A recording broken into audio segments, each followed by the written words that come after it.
Apa bapak dan ibu menjadi istri saya? Karena saya adalah suami dari bapak dan ibu yang bertugas menjaga, merawat, dan melindungi seluruh bapak dan ibu warga Jawa.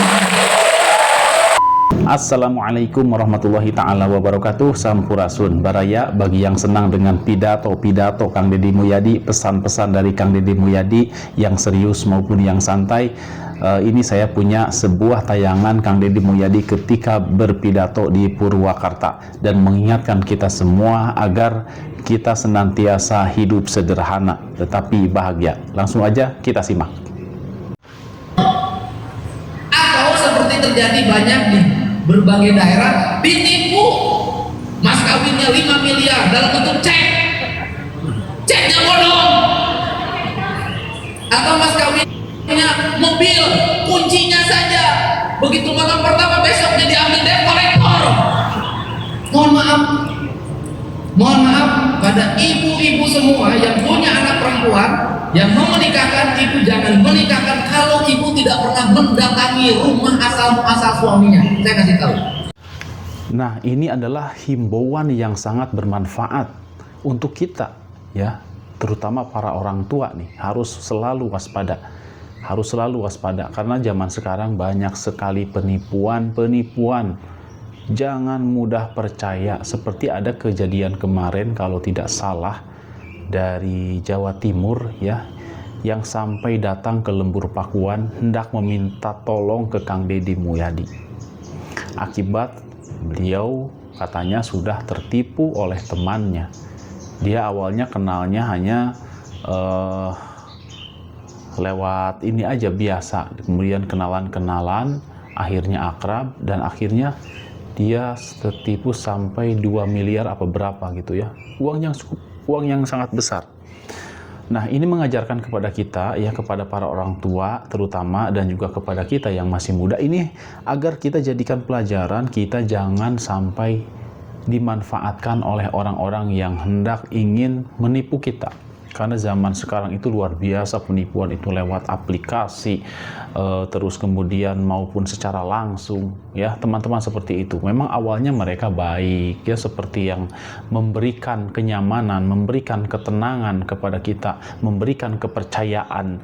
Kemudian pada akhirnya kita menjadi target berikutnya. Nah, Kang Deddy Mulyadi sebagai Gubernur Jawa Barat, beliau memang tidak bisa berjaga selama 24 jam. Nah, maka dari itu beliau mengingatkan kepada kita, jadi jangan mudah percaya kepada orang lain, apalagi yang belum kita kenal. Oh, kadang orang yang sudah kita kenal dekat saja berani menipu kita, apalagi orang yang baru kita kenal, ya. Disinilah kita harus lebih waspada. Kita lanjutkan. Ya, gitu. Karena di kita banyak terjadi. Akibatnya apa? Yang jadi beban adalah ibu bapaknya. Apa itu?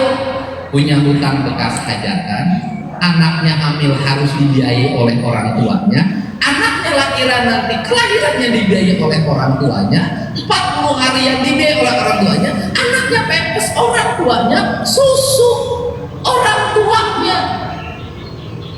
Bebannya berat. Makanya saya selalu ngomong di mana-mana, lihat orang luar negeri kalau jalan-jalan ke Indonesia, nenek-nenek sama kakek-kakek gagah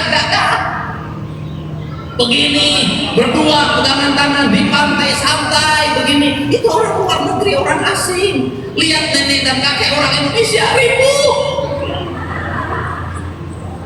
pusing, rincu. Mohon maaf ya, tangan anak-anak di Indonesia itu berubah menjadi tangan nenek-nenek. Coba lihat TK-TK, ini KB.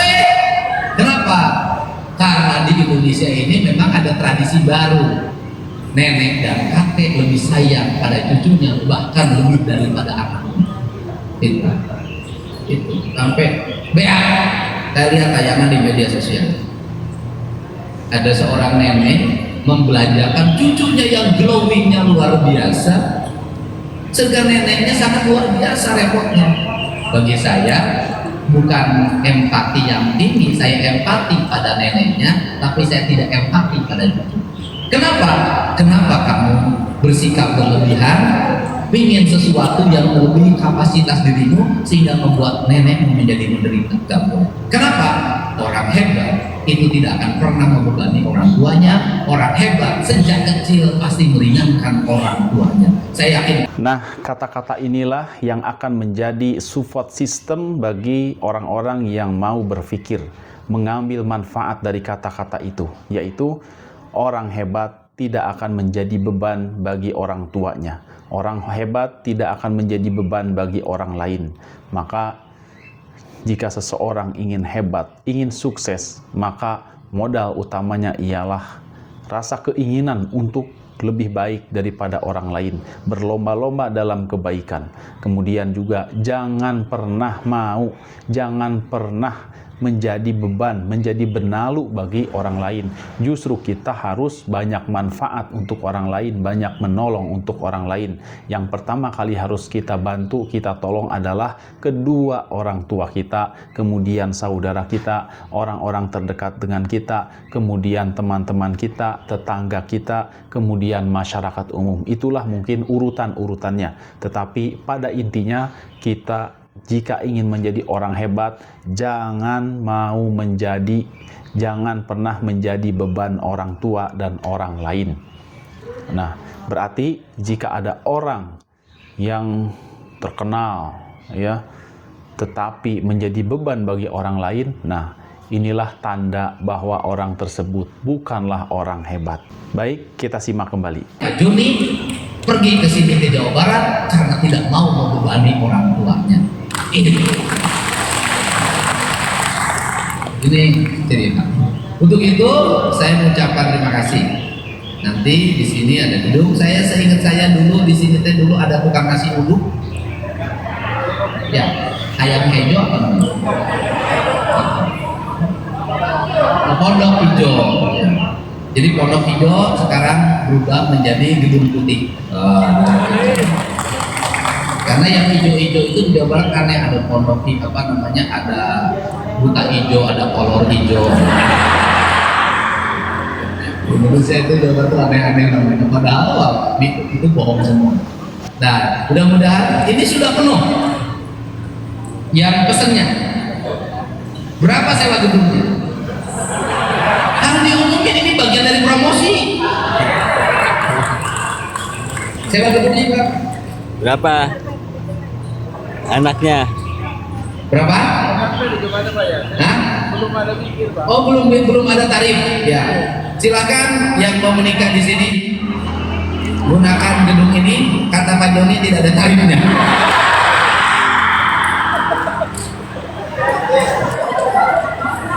Ya, pokoknya harganya kompetitif lah, ya. Harganya kompetitif dan mudah-mudahan nanti banyak orang yang menikah di sini dengan catatan tidak boleh gugat cerai seperti saya hidupnya. Saya ucapkan terima kasih. Yang jelas saya tidak mungkin menggunakan gedung ini karena saya tidak punya berencana menikah selama jadi gubernur. Ini enak, ngadu bebas. Kenapa saya belum juga? Karena anak saya ngambek. Gak boleh, pasti ngelempar kalau di rumah. Kalau dengar kawin, udah itu marah.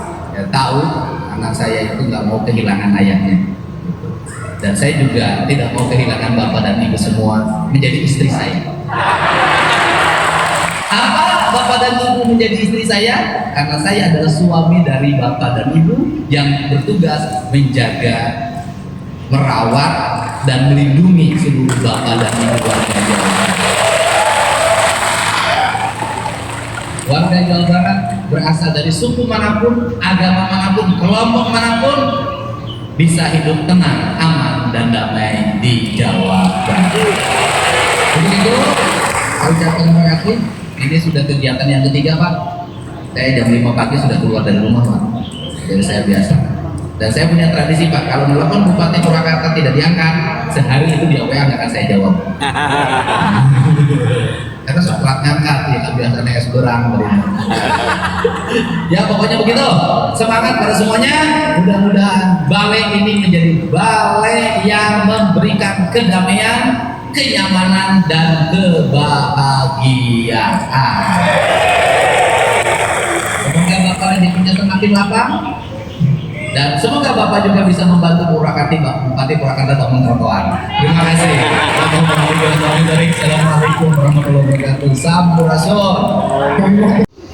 Itulah pidato Kang Deddy Mulyadi dari peresmian Balai Binarum di Purwakarta bersama dengan Om Zen. Ada sebuah kata-kata yang menarik dari Kang Deddy Mulyadi, yakni kata Kang Deddy Mulyadi, jika ingin menjadi orang hebat, maka jangan pernah menjadi benalu, menjadi beban bagi kedua orang tua dan juga orang lain. Nasihatnya ini sebelum beliau menasehati orang lain, beliau orang pertama yang mengamalkan daripada hal tersebut, yaitu kita bisa mengetahui ketika Kang Deddy Mulyadi berkunjung ke salah satu sekolah dan di sana beliau disambut dengan meriah oleh tim penari Jaipong. Kang Deddy Mulyadi senang disambut, akan tetapi Kang Deddy Mulyadi tidak hanya ingin kesenangan itu ia rasakan sendiri, tetapi juga dia memikirkan dari mana itu biayanya sampai beliau disambut semeriah itu oleh pihak sekolahan. Maka beliau pun mencari tahu dan akhirnya ketahuanlah bahwa itu semua dibiayai oleh pihak sekolah, guru-guru dan kepala sekolah. Kang Deddy Mulyadi sebagai orang yang tidak ingin menjadi beban bagi orang lain, beliau pun akhirnya mengganti biaya operasional. Jadi akhirnya kehadiran Kang Deddy Mulyadi di sekolah tersebut menjadi kebahagiaan bersama tanpa meninggalkan hutang. Demikian tayangan kali ini. Terima kasih yang sudah selalu setia menemani kami ya. Semoga kita senantiasa diberikan rezeki yang melimpah, diberikan kesehatan yang sempurna. Demikian, wabillahi taufik wal hidayah. Demikian tayangan kali ini. Mohon maaf bila ada salah kata. Wabillahi taufik wal hidayah. Wassalamualaikum warahmatullahi ta'ala wabarakatuh. Terima kasih.